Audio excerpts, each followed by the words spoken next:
Greetings, my friends, on the occasion of India Inclusion Summit 2020, Resilient Me. We've had the pleasure of listening to Kailash Satyarthi ji, a pride of the country, the inspirational story of Mansi, and Neha, who I have had the privilege to meet. And my endeavor will be to try and put together the thoughts expressed by these three wonderful, inspirational human beings to set the tone for this year's Inclusion Summit. When we speak of special needs, special people, special children, particularly in this month, which is the International Month for Children, it is also the International Adoption Month. A question comes to my mind: what chances does a child with disability have to get adopted? Kailash ji spoke about the systemic responsibility and challenges that we have to meet the requirements of the vast majority of children who are excluded by virtue of the vulnerable circumstances that they come from. Mansi spoke about the challenges that occur when you are rendered disabled due to a quirk of fate. And Neha shared with us the large story and the personal narrative of mental illness as it affects thee. So the world of disability is vast.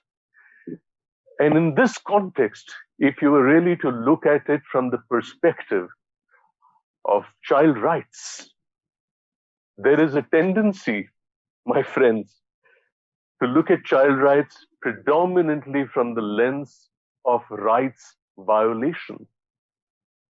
But that's a limited way of looking at the whole issue of child rights. What about the context of rights enablement? The right to education is one such law. Let's look at it from another perspective, and that is from the perspective of child protection risks. And here again, you will recall that both Kailash ji and Neha referred to the whole issue of abuse and exploitation as the context of mental health morbidity and as the context of experiences that children face when they come from vulnerable and difficult circumstances. But there is another angle to protection risks, and that angle is the risk of unmet developmental needs. And to close this triangle is the whole issue of inclusion and exclusion, as the case may be, an idea, a phenomena, a reality that all of us have been contending with, and a reality that the entire team which has set up this summit in its 9th year today preoccupies itself with. And then the whole wellness and mental health agenda. Going back to something that Mansi said, look at the entire reality that this framework has occurred in. One, the reality of COVID-19. We must appreciate and understand, friends, that pandemics of the nature of COVID have a disproportionate impact on the most vulnerable. For people with disability, one might argue, when you speak about distancing, whether a lack of mobility, and I'm not referring just to locomotor issues, perhaps even to social mobility issues, would it actually be of their benefit? Or is it, if you go back to the whole child protection risk, the risk of unmet developmental needs? And for many of these children and individuals who have mobility issues, would this be something akin to almost like a lockdown within a lockdown, particularly with schools closed, special education centers closed? And this has also occurred in the context of the new education policy, the National Education Policy of 2020. And I must share with you that the National Education Policy as a document is a very complex document to navigate with. But there are two very striking features here, or may I say three. One is the emphasis on disability, the emphasis on education, and the emphasis on wellness and mental health. It is in this context that in the National Institute of Mental Health and Neurosciences, where I work, we have started a national initiative and integrated resource for child protection, mental health, and psychosocial care, through which we dream and hope to work with the health, education, and welfare sectors, with all stakeholders and service providers, to reach any child, every child in the spaces that she occupies and inhabits.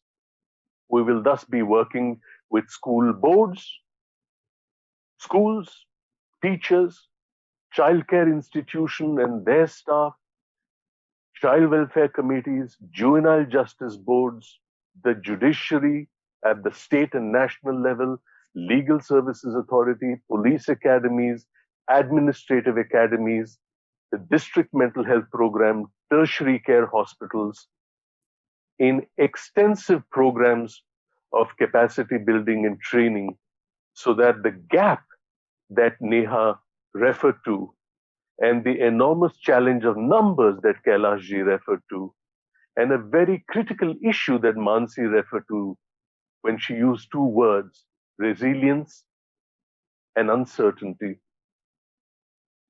What COVID has done is it has unmasked in all of us a vulnerability known as intolerance of uncertainty.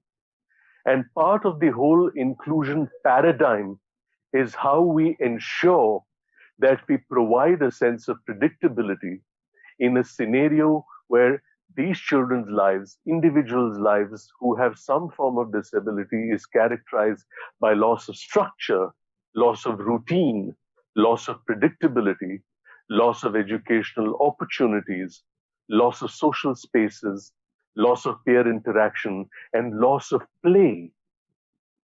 And this is where the principles of anthroposophy need to be embraced by all service providers to really meet the inclusion needs to create a resilient me.